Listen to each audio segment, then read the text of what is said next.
Hi hello welcome back to my channel my dear villain ಭಾಗ 3. ಮುಖಕ್ಕೆ ನೀರು ಎರಚಿದ ತಕ್ಷಣ ಯಾವುದೋ ಗಾಢ ಮಂಪರಿನಿಂದ ಎಚ್ಚರಗೊಂಡವಳಂತೆ ಆಕ್ಷನ್ ಮಾಡುತ್ತಲೇ ಕಣ್ಣು ತೆರೆದಳು ವರ್ಷಿಕಾ. ಕಣ್ಣು ತೆರೆಯಲು ಭಯವಾಗುತ್ತಿತ್ತು. ಆದರೆ ಬೇರೆ ದಾರಿಯೂ ಇರಲಿಲ್ಲವಲ್ಲ. ಕಣ್ಣು ತೆರೆದು ನೋಡಿದಾಗ ಅವಳ ಎದುರು ನಿಂತಿದ್ದ ಕೈಲಾಶ್.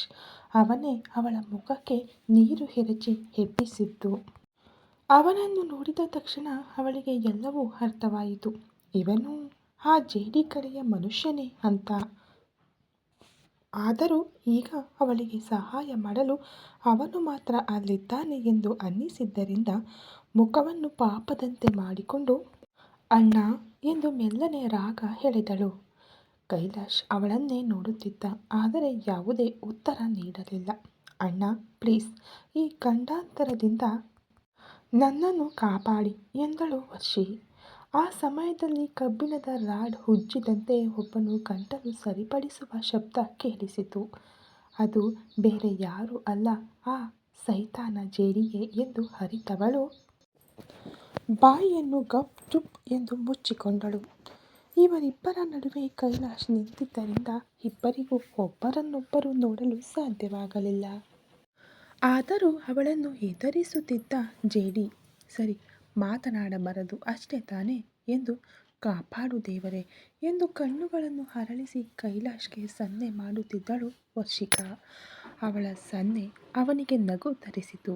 ಅದರಲ್ಲಿ ಅವನು ಲಘುವಾಗಿ ಶಬ್ದವಿಲ್ಲದೆ ಮುಗುಳ್ನಕ್ಕಾಗ ಅವನು ಯಾಕೆ ನಗುತ್ತಿದ್ದಾನೆ ಎಂಬುದೇ ತಿಳಿಯದ ಅವಳಿಗೆ ಯಾಕೆ ಇವನು ನಗುತ್ತಿದ್ದಾನೆ, ಒಂದು ವೇಳೆ ಹಾಗೆ ಇರಬಹುದೇ ಎಂದು ಮೆದುಳಿನಲ್ಲಿ ತಕ್ಷಣ ಒಂದು ಬಲ್ಬ್ ಉರಿಯಿತು.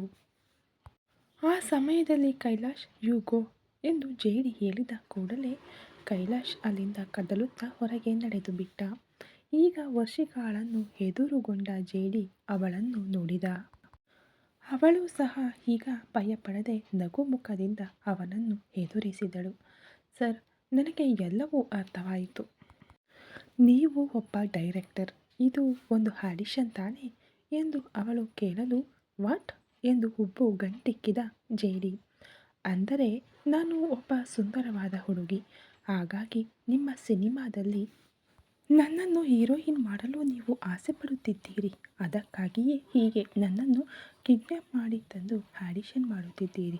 ಐ ಆಮ್ ರೈಟ್ ಎಂದು ವರ್ಷಿ ಕೇಳಲು ಪರವಾಗಿಲ್ಲವೇ, ಇಷ್ಟು ಬೇಗ ಕಂಡು ಹಿಡಿದು ಬಿಟ್ಟೆ ಎಂದು ಹೇಳಿ ಜೇಡಿಯೂ ಸಹ ಲಘುವಾಗಿ ಮುಖವನ್ನು ಸಡಿಲಗೊಳಿಸಿದ. ಅವನ ಮಾತುಗಳನ್ನು ಕೇಳಿದ ನಂತರವೇ ಅವಳಿಗೆ ನೆಮ್ಮದಿ ಮತ್ತು ಅಪಾರ ಸಂತೋಷವಾಯಿತು. ತಾಯಿ, ಮಹಾತಾಯಿ, ನಿನ್ನ ಮಗಳನ್ನು ಕಾಪಾಡಿಬಿಟ್ಟೆ. ಒಳ್ಳೆ ಸಮಯ. ನಾನು ಕೂಡ ಏನೋ ಎತ್ತವೋ ಎಂದು ಭಯಪಟ್ಟು ಬಿಟ್ಟಿದ್ದೆ. ಇದೇನಾ ವಿಷಯ? ಹಬ್ಬ, ಈಗಷ್ಟೇ ನೆನೆಸಿದ ಬಟ್ಟೆಯನ್ನು ಒಗೆದ ಹಾಗೆ ನೆಮ್ಮದಿಯಾಗಿದೆ ಎಂದು ಅವಳು ಬಿಡದೆ ಬಹಿರಂಗವಾಗಿಯೇ ಬಡಬಡಿಸುತ್ತಿರಲು ಇದನ್ನು ಕಂಡು ಸ್ವಲ್ಪ ಸ್ವಲ್ಪವಾಗಿ ಜೇಡಿಯ ಮುಖ ಬಿಗಿಯಾಯಿತು.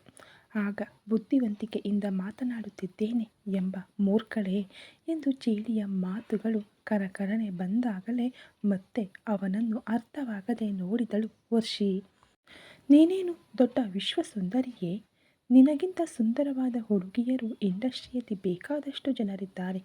ಅವರನ್ನೆಲ್ಲ ಬಿಟ್ಟು ನಿನ್ನನ್ನು ಕಿಡ್ನ್ಯಾಪ್ ಮಾಡಿ ತಂದು ಆಡಿಷನ್ ಮಾಡುವಷ್ಟರ ಮಟ್ಟಿಗೆ ನೀನು ವರ್ತ್ ಪೀಸಾ, ಈಡಿಯಟ್ ಎಂದು ಜೇಡಿ ಹೇಳಿದಾಗಲೇ ಸದ್ಯ ಅವಳ ತಲೆ ಹೊಕ್ಕಿತ್ತು.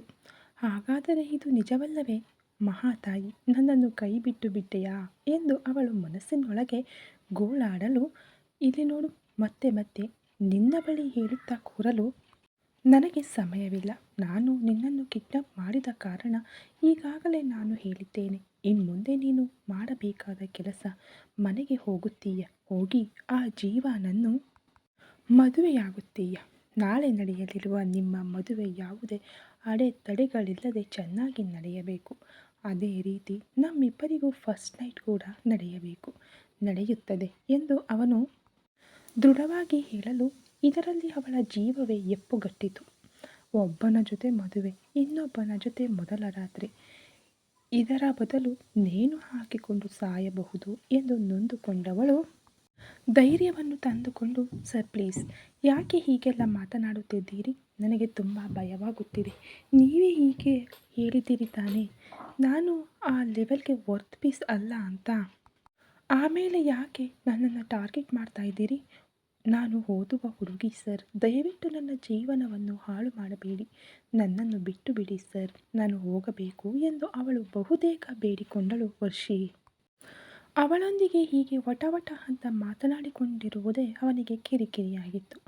ಯಾರೊಂದಿಗೂ ಹೆಚ್ಚು ಮಾತನಾಡದೆ ಒಂದೆರಡು ಮಾತುಗಳಲ್ಲೇ ತನ್ನ ಕೆಲಸವನ್ನು ಸಾಧಿಸಿಕೊಳ್ಳುವವನು.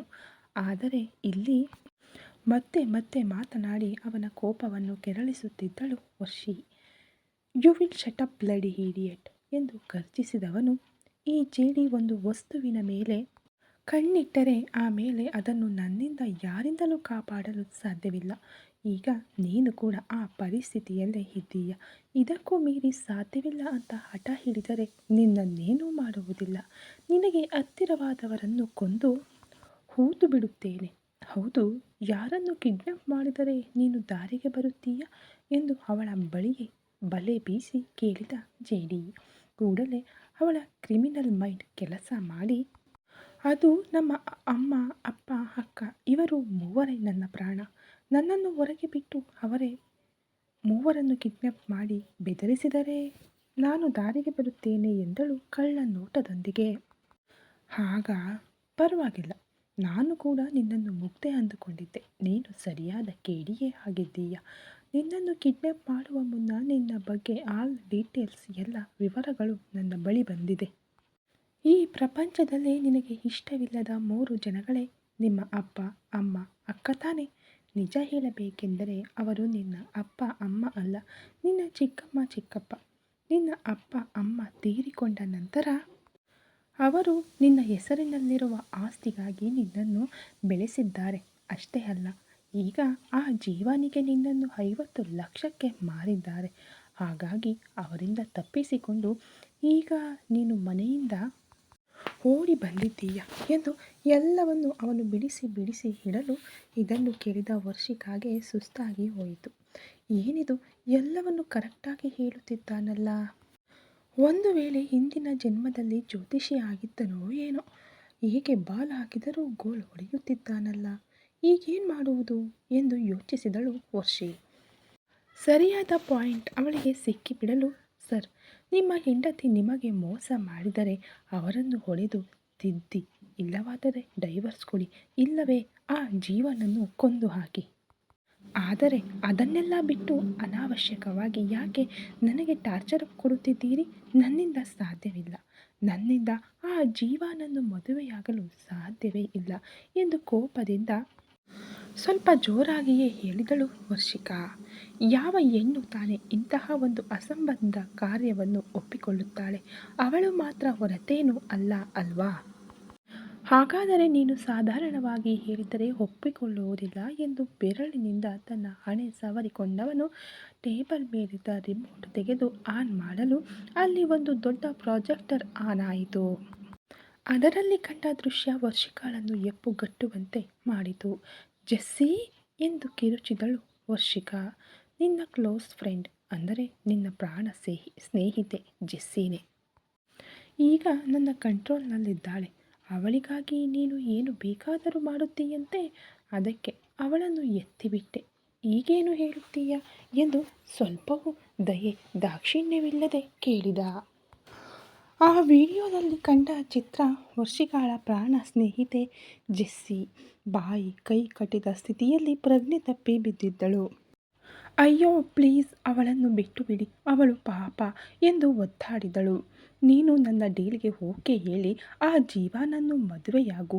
ಮರು ನಿಮಿಷವೇ ನಿನ್ನ ಫ್ರೆಂಡ್ ಜೀವಂತವಾಗಿ ಯಾವುದೇ ಹಾನಿ ಇಲ್ಲದೆ ನಿನ್ನ ಬಳಿ ಬಂದು ಸೇರುತ್ತಾಳೆ ಎಂದನು ದೃಢವಾದ ಧ್ವನಿಯಲ್ಲಿ ಜೇಡಿ. ಕೂಡಲೇ ಪ್ರೊಜೆಕ್ಟರ್ ಆಫ್ ಆಗಿ ಜೆಸ್ಸಿ ಕಣ್ಮರೆಯಾದಳು. ಈಗ ಸರಿಯಾಗಿ ಸಿಕ್ಕಿ ಹಾಕಿಕೊಂಡಳು ವರ್ಷಿಕಾ. ಅವಳ ಮನಸ್ಸು ವೇದನೆಯಿಂದ ಮುದುಡಿ ಹೋಯಿತು.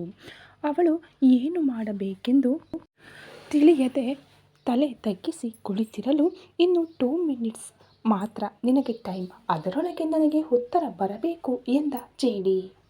ಅಯ್ಯೋ ಸರಿಯಾದ ಸೈತಾನನ ಬಳಿ ಬಂದು ಸಿಕ್ಕಿ ಹಾಕಿಕೊಂಡೆನಲ್ಲ ಎಂದು ಅವಳು ಮನಸ್ಸಿನೊಳಗೆ ಬೇಯುತ್ತಿರಲು, ಅವನು ಎಂದು ಟೈಮಿಂಗ್ ಸ್ಟಾರ್ಟ್ ಮಾಡಿದ್ದ.